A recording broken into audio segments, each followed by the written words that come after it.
dia a todos e a todas que sintonizam esse precioso canal, o Telesaúde. O tema da aula de hoje é ansiedade e saúde.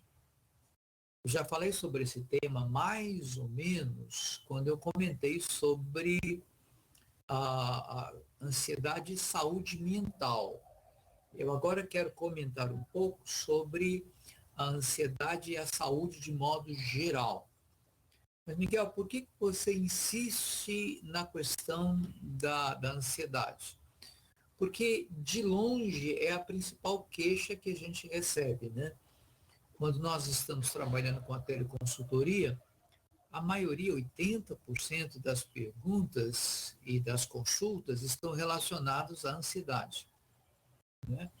Às vezes, os agentes comunitários de saúde não sabem o que fazer, os profissionais da psicologia também não sabem muito o que fazer, nem médicos, muitas vezes, sabem como conduzir o caso conforme a ansiedade seja mais intensa, mais aguda, mais preocupante e, principalmente, vamos dizer assim, misturada com outros sintomas, né? Então, como é um quadro assim, aos olhos, muito preocupante, as pessoas normalmente ficam mais inquietas quando enfrentam uma questão dessa, né? Uma pessoa portadora de um transtorno de ansiedade generalizada, porque tem isso, né? Ou uma ansiedade aguda por uma questão problemática que esteja vivendo, né? Então, voltamos mais uma vez agora à questão da ansiedade, mas dessa vez ligada à saúde de modo geral. Vamos ao primeiro slide, vamos? Estou meio rouco hoje, vocês me perdoem. Bem, o que é? O que se trata, afinal? Eu escrevo aí, ansiedade é uma percepção difusa e desagradável de medo, apreensão e angústia. Ela é caracterizada por tensão ou desconforto, causada por sensação de perigo e ameaça proveniente de algo estranho ao sujeito. Então, subjetivamente, o sujeito contempla a situação vivida, contempla o seu entorno, contempla o seu contexto, sente estranheza, sente medo e dispara a reação de ansiedade, né? A gente pode dizer assim, de leve, né, que o medo é um dos afetos mais poderosos que a pessoa tem. Nós temos muitos afetos, mas o mais poderoso deles, de longe, é o medo, né? Nós nascemos com medo e vamos morrer com medo. E o medo vai fazer muito estrago na vida de cada um de nós. Isso não tem a menor dúvida. Medo é um afeto poderoso e muitas vezes preocupante. Agora, tem um outro afeto que contrabalança o medo, que equilibra o medo, que é a esperança, né? Então, quanto maior o medo, maior deve ser a esperança. Não existe esperança sem medo e não existe medo sem esperança. São como duas asas de um avião ou de um pássaro, né? Medo e esperança caminham par em passo, caminham juntos. Onde tem medo, tem esperança. Onde tem esperança, tem medo. Até porque, isso é meio complicado a gente pensar, os dois afetos, medo e esperança, são os únicos ligados ao tempo, né? Ao tempo. Então, os únicos afetos ligados ao tempo que o sujeito experiencia é o medo e a esperança. E ao tempo futuro, né? Aquele tempo em que você prevê alguma coisa, em que você antecipa alguma coisa. Tanto que o pessoal de língua inglesa chama ansiedade mais de sentimento de antecipação, feeling of anticipation, dizem eles. Então, porque o ser humano pode antecipar, ele tem medo e também tem esperança. E os dois afetos, medo e esperança, estão ligados ao tempo e ao tempo futuro. Tipo, vamos dizer assim, eu estou prevendo que a vacina vai chegar, a vacina contra a Covid vai chegar. Então, eu tenho esperança de que ela chegue. Mas eu também tenho medo. Medo que dê errado, medo que não tenhamos logística suficiente, medo que o governo rejeite a uma campanha de vacinação, porque muitas vezes o governo tem dado sinais de rejeitar vacinas, né? Nós temos medo que aconteça alguma coisa no percurso, que os testes deem errado, que as vacinas, de repente, apresentem efeitos colaterais que não são desejáveis e impedem que seja aplicada em massa. Enfim, nós temos esperança pela vacina, mas também nós temos medo dessa espera, medo nessa expectativa, medo do que está por vir, porque não controlamos o que vem. O que vem, vem. Quando isso que vem adentra o nosso presente, podemos fazer alguma coisa. Mas enquanto não chega, nós não sabemos como é que vem. Se vem para bem ou se vem para mal. Né?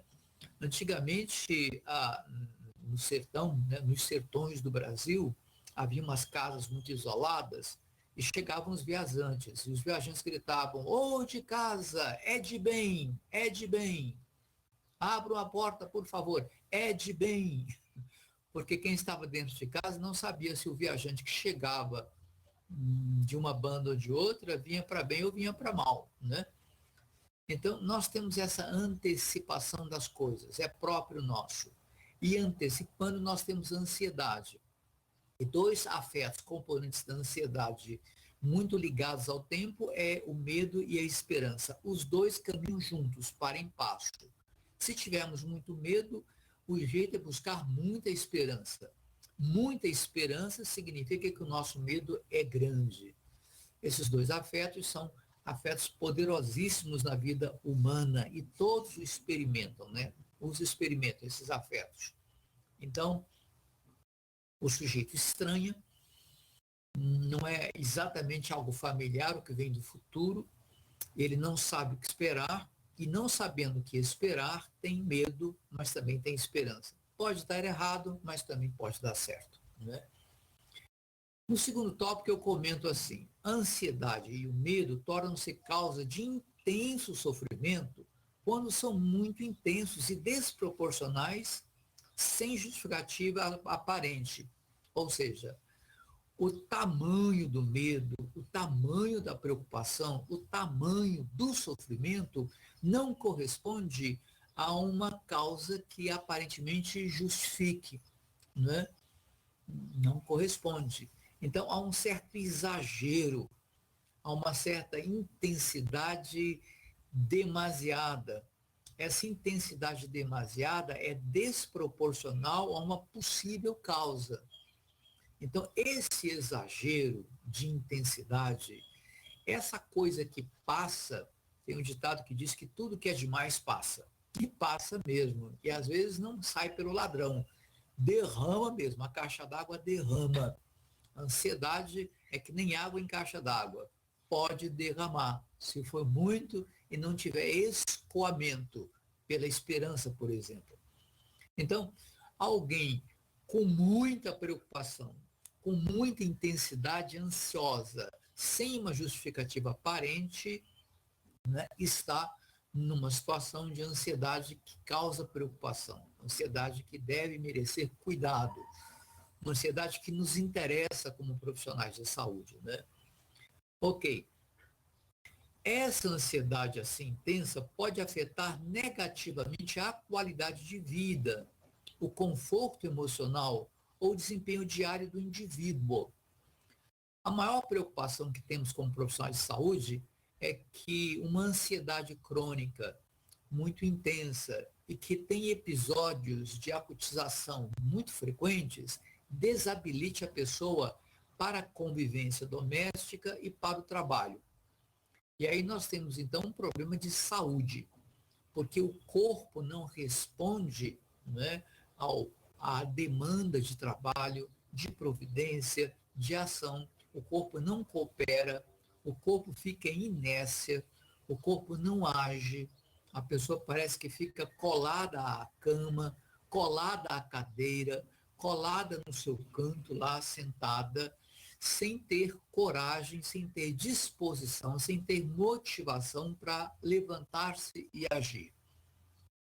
E às vezes até tenta, contra todo o clamor do corpo para ficar quieto, a pessoa se levanta, às vezes cheia de dores, e quer agir, mas a situação é desastrada. A situação não é calma, a situação não é controlada, a situação não é aquela ação desejável para uma pessoa que precisa resolver situações simples ou complexas, né? Então a pessoa se perde, se confunde, não tem memória, a habilidade falta, né? E a pessoa vai ficando mais ansiosa, e isso forma um ciclo vicioso. A pessoa, na sua ansiedade maior, mais intensa e até generalizada, age e agindo erra, e errando provoca desaprovação de si mesmo e dos outros, e fica mais ansiosa, e age de novo, e erra de novo, e vem a reprovação, e fica mais ansioso. É um círculo vicioso que deixa a pessoa para baixo. Com o tempo ela se deprime e aí para de vez. Esse parar de vez, por depressão, por excesso de ansiedade, porque o núcleo da depressão é a ansiedade, né? Essa pessoa que para de vez, que fica na sua inércia, é uma pessoa que vai ter problemas físicos, aqueles que interessam a atenção primária, né? Pressão alterada, respiração e batimento cardíaco alterados, pensamento alterado, memória alterada, né? Afeto alterado, agressividade alterada, percepção alterada, né?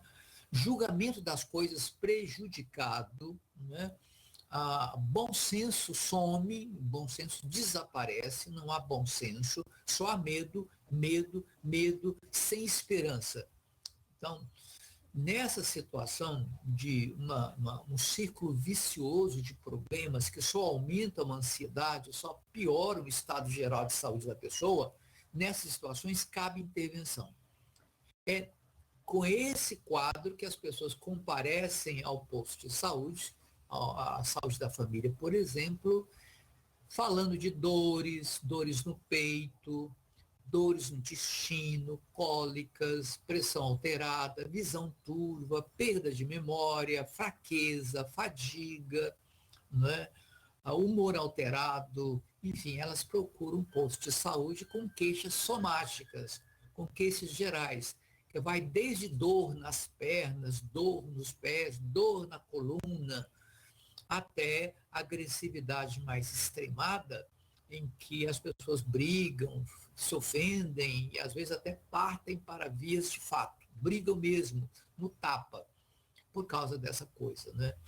De sorte que é uma situação que preocupa, é a maior queixa quando me dirigem, ou dirigem para a teleconsultoria, né? Os profissionais dirigem algum pedido de orientação, é sobre a ansiedade que eles estão falando na maioria das vezes. Problemas para a saúde. Em 2017, a Organização Mundial da Saúde publicou um documento com estatística dos distúrbios psiquiátricos ao redor do globo.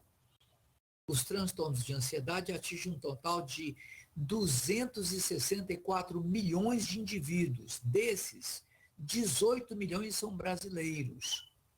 Então, nossa pátria amada, salve, salve, não dorme mais em berço esplêndido, não dorme mais, né?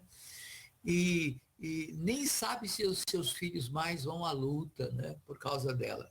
Por quê? Porque muita gente está ansiosa. Olha, de 264 milhões que tem ansiedade aguda no mundo, ansiedade crônica e aguda, desses indivíduos, 18 milhões são brasileiros. Então, a pátria amada tem problemas, né? Slavoj Zizek, um escritor famoso, né, tem um livro chamado Problemas no Paraíso, né? Não sei se vocês sabem, mas o Brasil já foi considerado uma pátria de paz, de bem, uma pátria sem violência, onde o coqueiro dá coco, onde os mares são inigualáveis, as praias são maravilhosas, as florestas são incríveis, o povo é um povo cordato, alegre, né? Isso é tão famoso que o Walt Disney até criou um personagem chamado Zé Carioca, já desaparecido há tempos, porque o Zé Carioca não moraria mais no Rio. Onde é que ele moraria? Não sei. Com certeza na Venezuela não seria. Quem sabe o Paraguai ou o Chile, não sei. Mas no Brasil, o Zé Carioca do Walt Disney realmente não moraria. Não sei se quem está assistindo essa aula agora lembra do Zé Carioca, né? Tinha um chapeuzinho de palha, um guarda-chuvinha, porque chove muito nos trópicos, etc, etc. Mas, enfim, 18 milhões de brasileiros atormentados pela ansiedade, afetados por uma sensação de mal-estar desorganizadora, constante, desabilitante para o trabalho, para as relações sociais. Isso não é brincadeira, né? E aí eu escrevo embaixo, o Brasil é campeão no número desse transtorno, com 9,3% da população afetada. A porcentagem fica bem à frente de outras nações. Nas Américas, quem chega mais perto da gente é o Paraguai, com uma taxa de 7,6%. Na Europa, a dianteira fica com a Noruega, 7,4%, e a Holanda com 6,4%. Nós somos os campeões com 9,3%. Olha só que coisa. Esses dados são da revista Veja, publicada, né, sobre saúde. Né? Tá. Esse é um registro importante. Vale a pena a gente se preocupar com isso, porque estatística pode não ter valor específico, mas no horizonte, né, da psicopatologia, no horizonte, né, da saúde pública, esses números fazem sentido, esses números são estímulo para a ação, para a construção de providências, não são quaisquer números, o mundo presta atenção nesse número, ok? Vamos ao próximo slide. Muito bem. Continuando no tema problemas para a saúde, a gente vai dizer então especificamente o que essa ansiedade de milhões de pessoas causa, né? Causa a perda da capacidade de elaborar estratégias para o enfrentamento de dificuldades simples.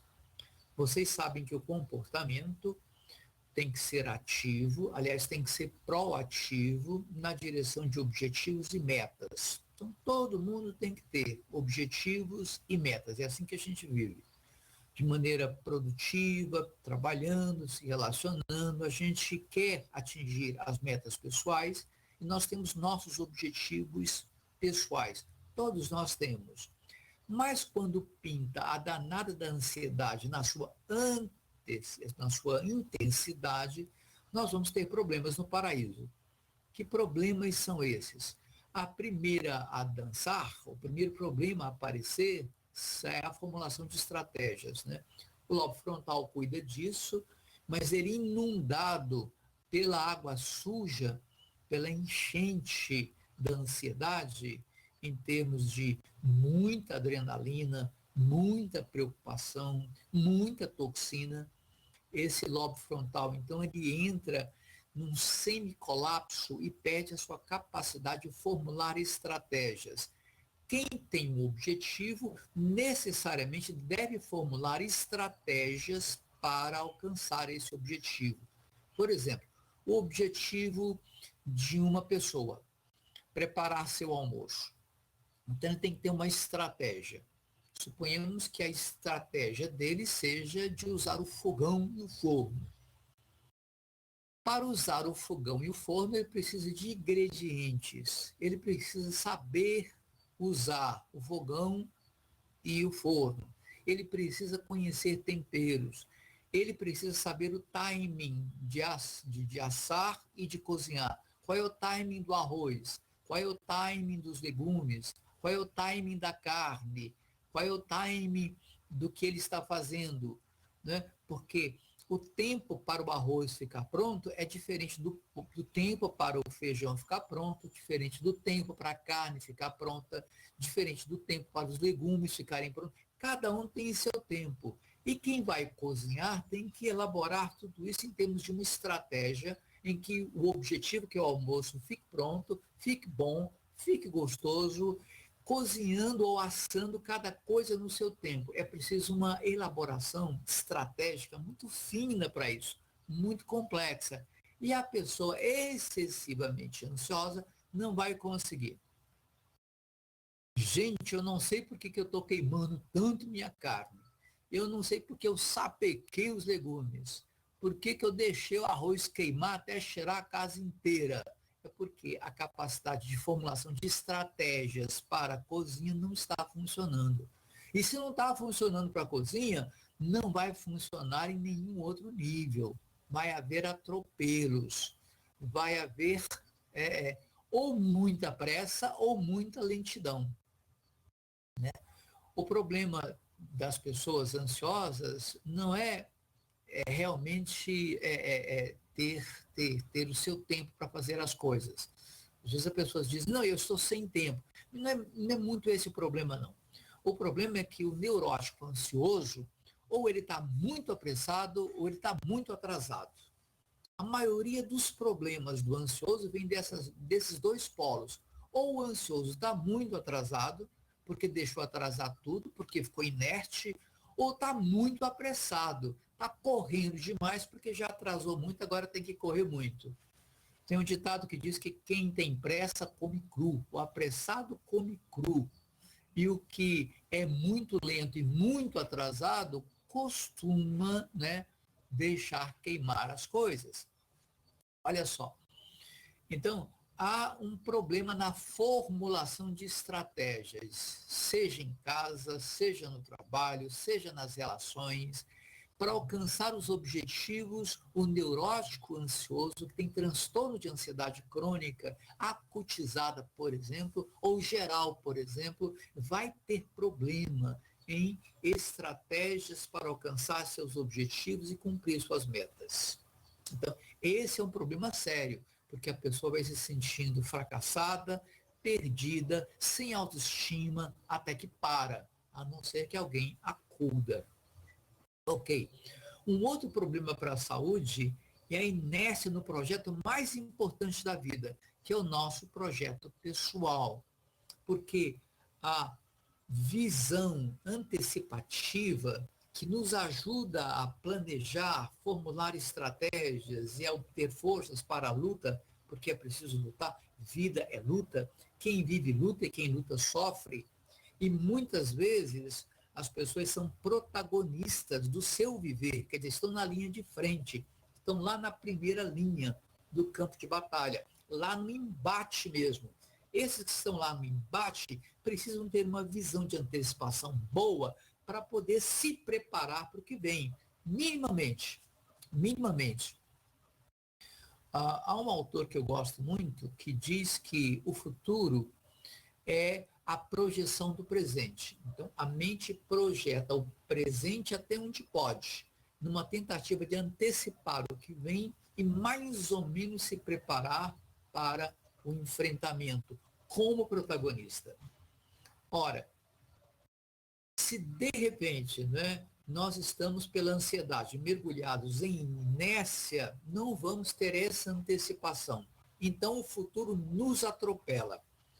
É uma carreta pesada, acelerada, que vem e passa por cima de planos, de circunstâncias, de situações, de valores, e lá vira uma bagunça, a vida vira uma bagunça, o projeto de vida se perde, vai pelo ralo, porque o futuro atropelou a pessoa que não soube antecipá-lo minimamente e não soube se preparar.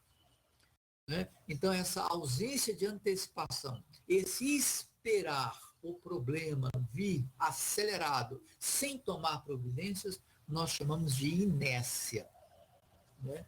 A inércia é o grande problema da ansiedade. Inércia, quer dizer, está parado, poderia movimentar-se, mas não faz. Poderia mover-se, mas não faz.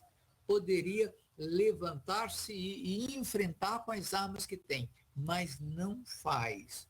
A inércia, então, é um fruto direto para a saúde geral, para a ordem geral da vida, da casa, do trabalho, de tudo. Portanto, a ansiedade aguda, generalizada, crônica, é um grande inimigo da ordem pessoal do viver, do projeto pessoal de viver, né? Um terceiro ponto que eu comento é que a ansiedade faz aumentar exponencialmente a angústia, né? Com esse aumento exponencial da angústia, né, o viver é pesado e muito desagradável. Miguel, o que é angústia? A palavra angústia é estreitamento, diz respeito a coisas que se estreitam, que se fecham. Então, um vaso sanguíneo que se estreita e a pressão sobe é um vaso em angústia. A respiração, que não é mais livre, é uma respiração apertada pela asma, por exemplo, é uma situação de angústia, é uma respiração angustiada. Uma pessoa que não respira plenamente, só respira com a parte de cima do pulmão, com o terço superior do pulmão, não move as costelas embaixo, mal move o diafragma no abdômen, né? Só respira com a parte superior do peito. Essa pessoa está em angústia, porque as costelas, né, os músculos das costelas estão trancados, estão paralisados, estão fechados, eles não se movem, né? Eles não deixam o diafragma se expandir, não se expandem para a expansão, né, subsequente do diafragma. Não faz isso, a pessoa fica com respiração curtíssima, mal dorme à noite por causa disso, a memória vai para o beleléu por causa disso, a fadiga chega rápido por causa disso, então a pessoa está super vulnerável a tudo que compromete as forças do seu corpo, a saúde do seu corpo, o bem-estar do seu corpo, as forças do seu corpo e a capacidade do seu corpo reagir ante as circunstâncias que reclamam dele ação, né? Portanto, a ansiedade provoca um aumento exponencial da angústia e essa tranca, aperta, amarra, fecha o corpo e a alma, de tal maneira que se o ar custa entrar, se o alimento custa entrar, ou entra de qualquer jeito, na marra, porque está tudo trancado, a pessoa vai ter problemas de saúde muito rápido, né? E por fim eu comento que na ansiedade, transtornos respiratórios, circulatórios, endócrinos, né, e autoimunes podem encurtar a vida útil de uma pessoa. Então, ela poderia trabalhar até os 80 anos, não vai passar dos 50. Ela poderia produzir plenamente até 60, 65 anos, para depois aposentar-se e continuar produtivo em casa, por exemplo, ou em outro trabalho. Dizem que a gente não se aposenta para ficar em casa, a gente se aposenta para fazer outro trabalho. Tudo bem, faça, né? Tem idade, tem saúde para isso, faça. Mas o que tem ansiedade crônica, às vezes tem que se aposentar na marra, por doença, apressadamente, antecipadamente, precocemente, porque envelheceu muito mais rápido do que gostaria e do que poderia, né? É um envelhecimento meio complicado esse. O fato é que, sendo assim, desse jeito, né, nós temos muito problema de saúde com a danada da ansiedade crônica, aguda, geral, né? Eu vou repetir aí, perda da capacidade de elaborar estratégias para o enfrentamento de dificuldades simples, não são as complicadas, não. Inércia no projeto de vida, aumento exponencial da angústia e transtornos que vão de respiratórios a psicológicos sérios, né? Fobias, por exemplo. Fobia é uma coisa complicada. Tudo bem? Vamos ao próximo slide. Quais são os fatores desencadeantes, os mais comuns que desencadeiam esse tipo de ansiedade? Vida familiar instável, porque o lar que habitamos é o nosso porto de chegada, né? Nós partimos dele para a vida e depois da labuta voltamos para ele para o descanso. Então, o lar tem que ser um espaço de descanso, um espaço de estar bem, um espaço de relaxamento. Mas para muita gente, especialmente para muitas mulheres, né, o lar não é esse espaço, não. É um espaço de luta antes do trabalho e depois do trabalho é um espaço de luta maior ainda. E ao invés de ser um espaço de aproximação das pessoas para consolo, para fortalecimento, para presença curativa, ele, o lar, se torna um inferno mesmo, né? Há famílias que constituem lares que são, na verdade, sucursal do inferno. Poderia ser um pedacinho do céu, mas se transforma numa sucursal do inferno. A instabilidade faz isso, ou pela agressividade, ou por vícios, ou por indiferença, ou por ódio mesmo. As pessoas vão constituindo as suas famílias como se fosse uma sucursal do inferno. Isso precisa ser visto pelos profissionais de saúde, precisa ser considerado e precisa ser enfrentado. O pessoal da saúde da família surgiu como fortalecimento ao SUS e à atenção primária, porque percebeu-se que a família não é só uma família feliz, poderia ser, mas não é. Pode ser uma família feliz, mas na maioria das vezes é uma família infeliz, né? Onde muitas doenças e vulnerabilidades a elas surgem nas crianças, nos adultos, nos cônjuges, nos responsáveis, e fica muito complicado.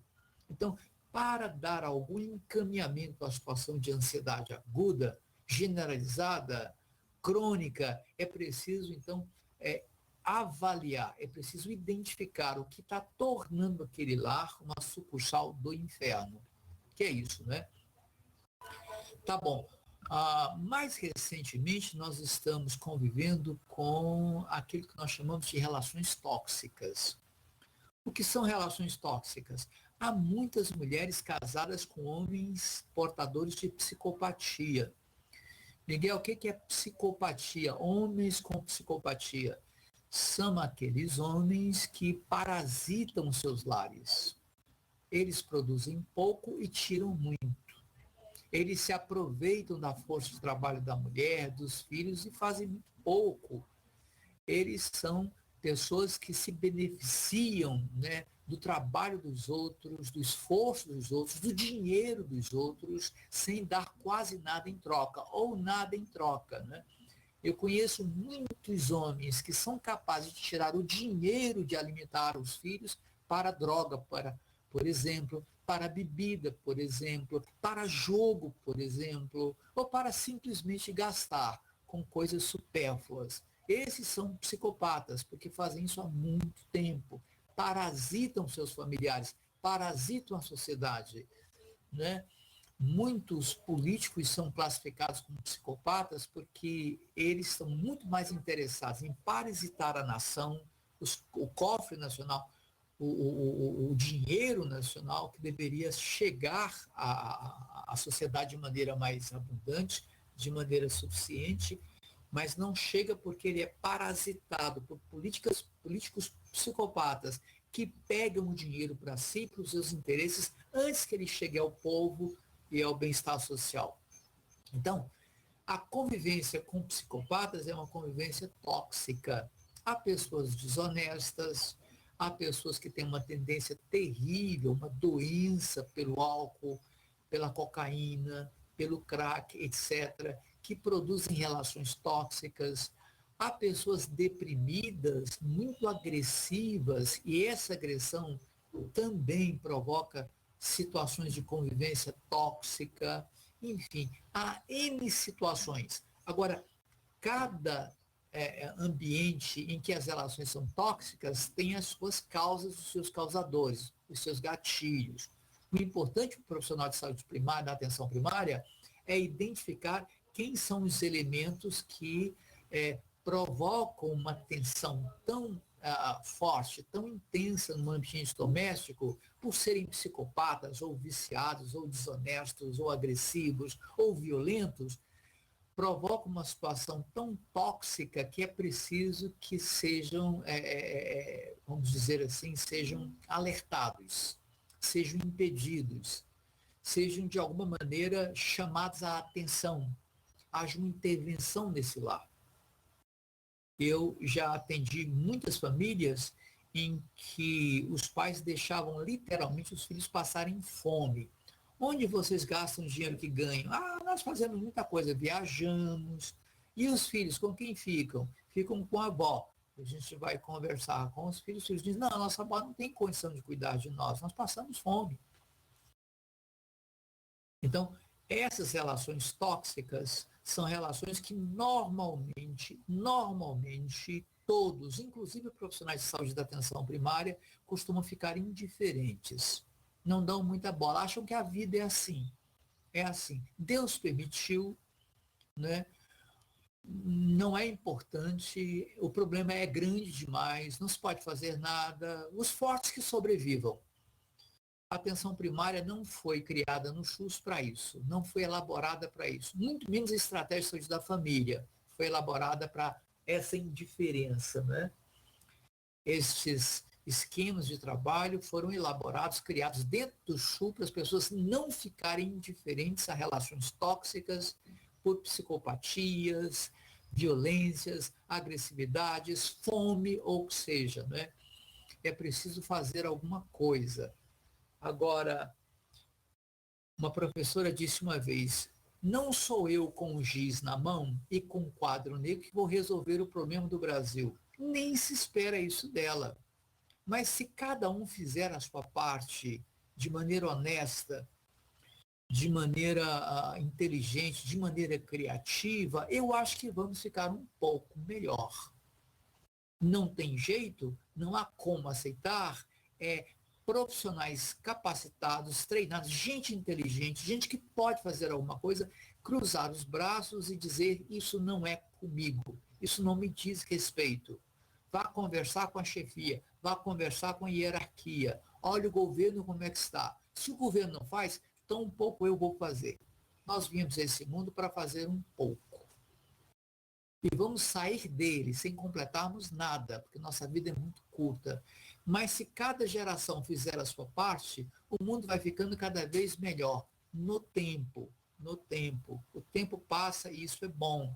Outras coisas melhores virão, dias melhores virão, porque o tempo passa. O apóstolo Paulo, no Novo Testamento, tem uma frase modelar. Ele diz assim, coisas muito melhores esperamos de vocês, queridos irmãos.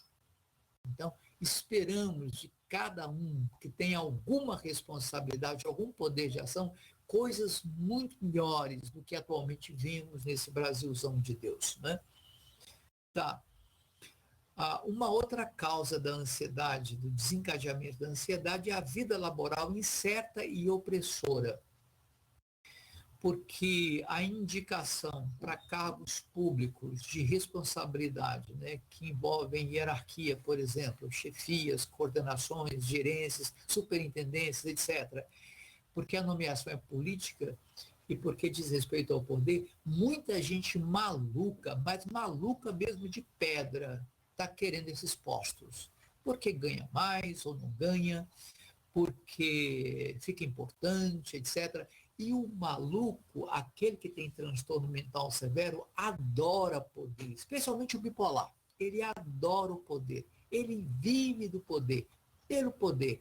Podendo ter poder, então a bipolaridade dele fica mais intensa, fica mais acesa, mais colorida.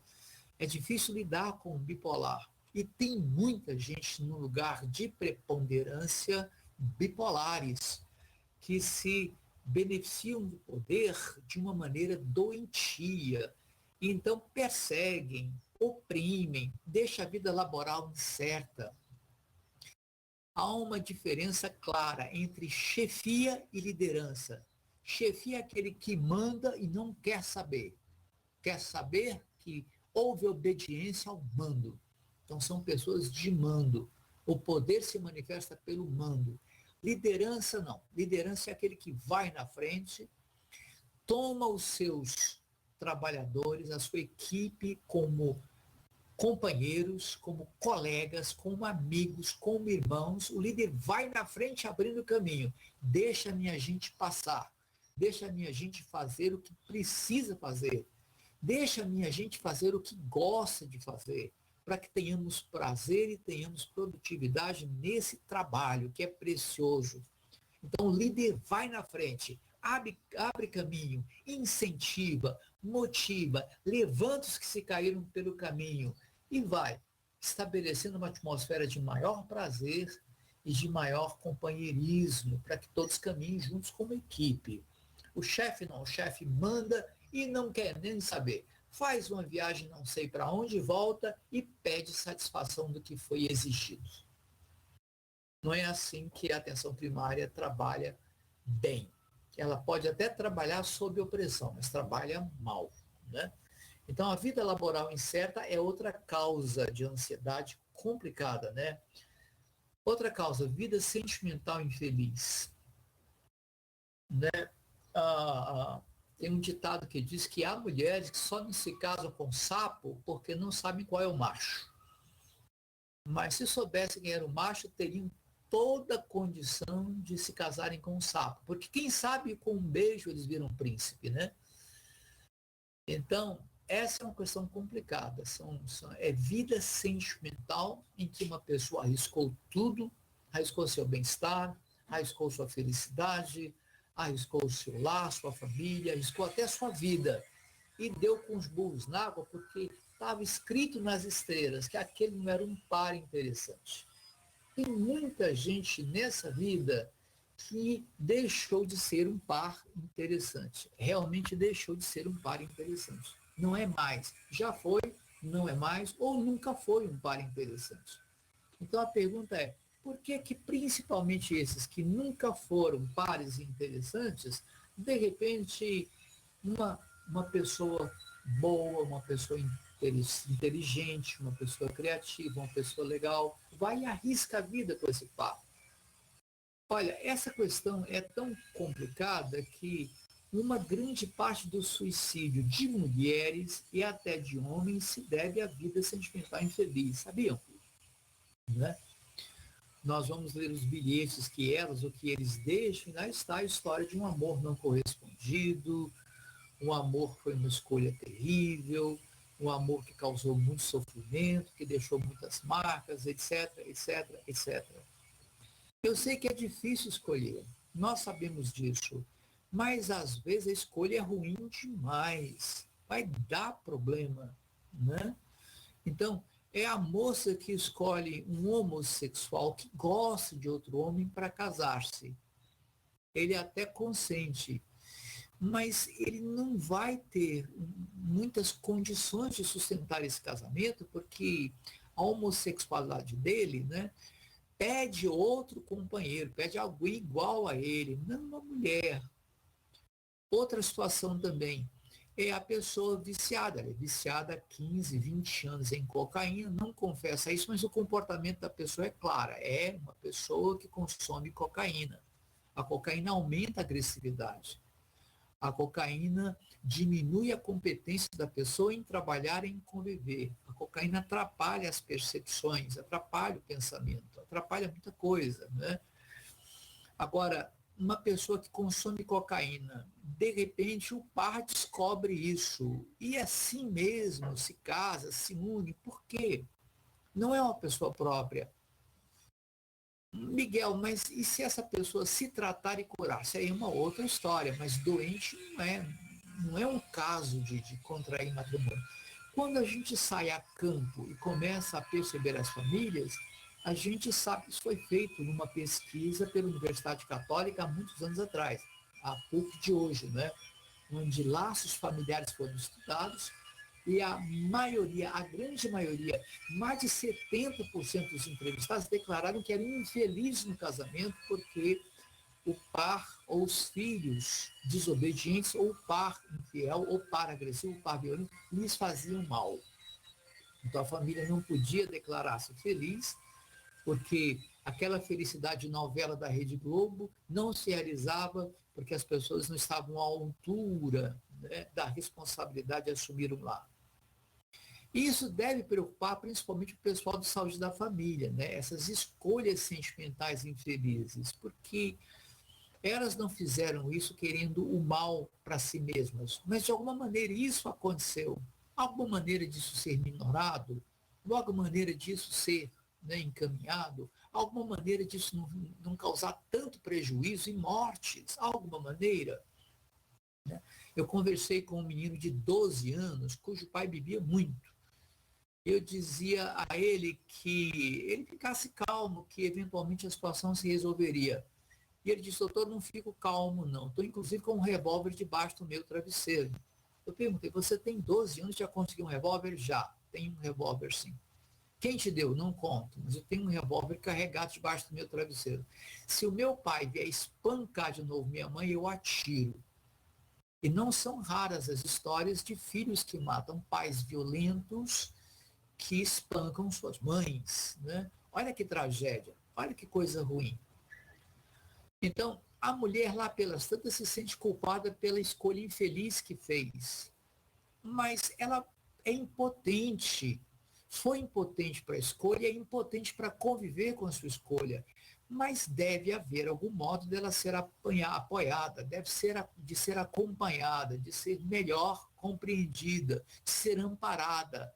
Para isso foi criada a Delegacia da Mulher, para isso foi criada forças de segurança especializadas nisso, e onde não houver, né, algum esforço deve ser feito para que aconteçam, de haver instituições que cuidem da mulher em situação de grande vulnerabilidade, e dos homens também, claro. Né? Uma outra causa, dependência de substâncias psicoativas, que são drogas, né, listas e listas, e envolvimento com dívidas aos fornecedores, ao pessoal do tráfico. O tráfico tem se especializado em atrocidades, em crueldades. Eles não são bancos que podem legalmente recorrer a garantias legais para cobrar suas dívidas. Eles não têm garantias legais para cobrar suas dívidas, não tem. O que eles fazem para poder receberem o dinheiro que lhe devem é ameaçando de morte, cumprindo a ameaça. Mas não é só matar, é matar de maneira atroz, de maneira cruel, de maneira exemplar. Eles têm feito isso em todo o Brasil, em todo o mundo, como se fossem terroristas individuais ou grupos de terroristas sem estar ligados necessariamente a uma ideologia. Eles querem receber o seu dinheiro, eles querem receber o que investiram em termos de droga, e querendo receber o seu dinheiro, recorrem a todos os meios cruéis, desumanos. Né? E isso é uma coisa que a gente tem que prestar atenção, porque há muitas famílias de adolescentes e jovens no Brasil pagando dívidas a traficantes com muito sacrifício e com muita infelicidade, e estão sempre no campo da vulnerabilidade. Eu sei que a justiça tem feito um esforço para compreender essa situação, inclusive estudos. Eu cumprimento os da justiça que eu conheço e que já se esforçaram para que isso não fosse assim. Mas eu sei que só a justiça, alguns promotores, alguns juízes de juventude, de infância, pensando sobre isso e agindo lá no seu canto, só alguns não vão conseguir enfrentar. Porque o crime organizado, ele é de massa, ele é uma coisa monumental, é uma organização enorme. Então deve haver uma aliança entre muitas instituições, em todos os níveis de poder, para que as pessoas não sejam esmagadas, como foram, por exemplo, na Venezuela e em outros países. Né? Ok. Outra razão que eu coloco da ansiedade aumentada, ambiente social institucional violento. O Brasil convive de maneira indiferente com instituições violentas.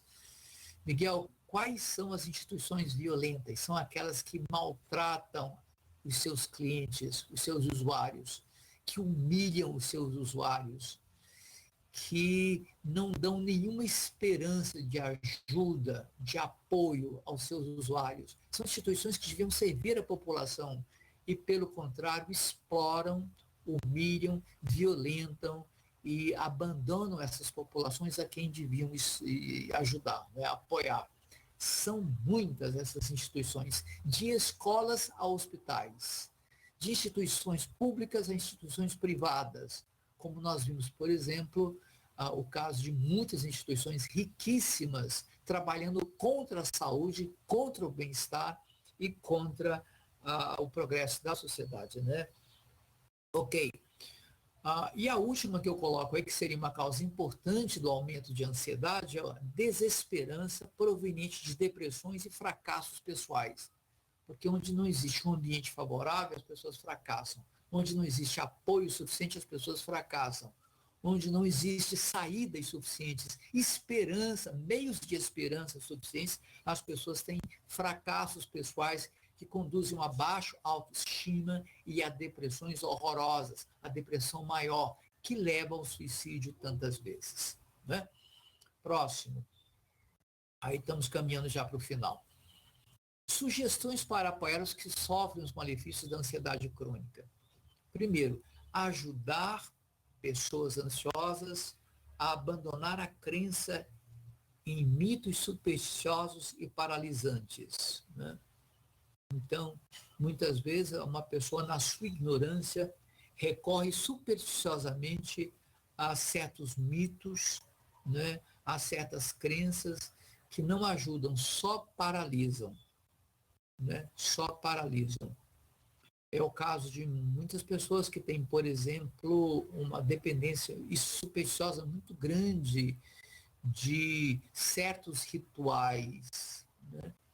Um amigo meu padecia de câncer e no seu desespero foi aconselhado a tomar sangue de urubu. Olha, eu soube que se você tomar sangue de urubu, você vai se curar. E ele tomou sangue de urubu. Hoje está morto, mas tomou sangue de urubu. Uma amiga que tenho, né, me disse certa vez, horrorizada, que ouviu num programa religioso de rádio a voz do seu tio dizendo que estava curado do diabetes tipo 1. E que por isso, graças a Deus e às orações das pessoas, iria abandonar os remédios. Morreu 2 meses depois. E 6 meses depois da sua morte, o rádio ainda, né, divulgava a sua voz, dando testemunho da sua cura milagrosa. Então, muitas pessoas estão paralisadas porque se entregaram a crenças supersticiosas, a mitos inúteis que só paralisaram a sua vida, né? Outra coisa, apoiar as pessoas a desenvolver autoconfiança no que ela pensa, no que elas pensam, no que elas sabem. E adotar isso que elas sabem por experiência própria como diretriz de vida. Então, as pessoas precisam de apoio para definirem suas diretrizes inteligentes e criativas de vida. Muitas não fazem isso sós, né? Outra coisa, apoiar pessoas a trocar a opinião do outro pelo que a realidade apresenta, deixarem de ser alienados. Ser realista é escolher viver de tal modo a fazer o sonho realizar-se na realidade e não no delírio, não no devaneio, sequer religioso. É a realidade quem vai dizer dos resultados. É o resultado que é a referência. É o resultado que é a baliza. Nós nos balizamos por resultados a curto, médio e longo prazo. Mas é o resultado dentro da realidade que a realidade apresenta que nos baliza e não delírios, né? E muita gente carrega a opinião delirante dos outros. E isso não é certo, né? Outra coisa, apoiar os grupos, né? De tal maneira a levar as pessoas a acreditarem que grupos bem estruturados, grupos bem arrumados, até informais, são mais fortes que os indivíduos. A pessoa está sozinha, na sua solidão, no seu isolamento, está enfraquecendo e se tornando cada dia mais ansiosa. Que tal frequentar um grupo de ajuda? Frequentar um grupo de anônimos, um grupo que discuta em conjunto questões da existência que são difíceis. Há muito bons resultados no mundo todo, porque os grupos podem mais, sabem mais do que um indivíduo isolado, sozinho, né? Evite que essa pessoa se isole, né? E que ela pode lutar com outros pelo seu próprio bem-estar e pelo bem-estar dos outros. E, por fim, nós dizemos assim, os medos existem e são bons. Contudo, seu excesso pode fazer muito mal. Tudo isso que eu comentei, né? É isso. Terminamos aí.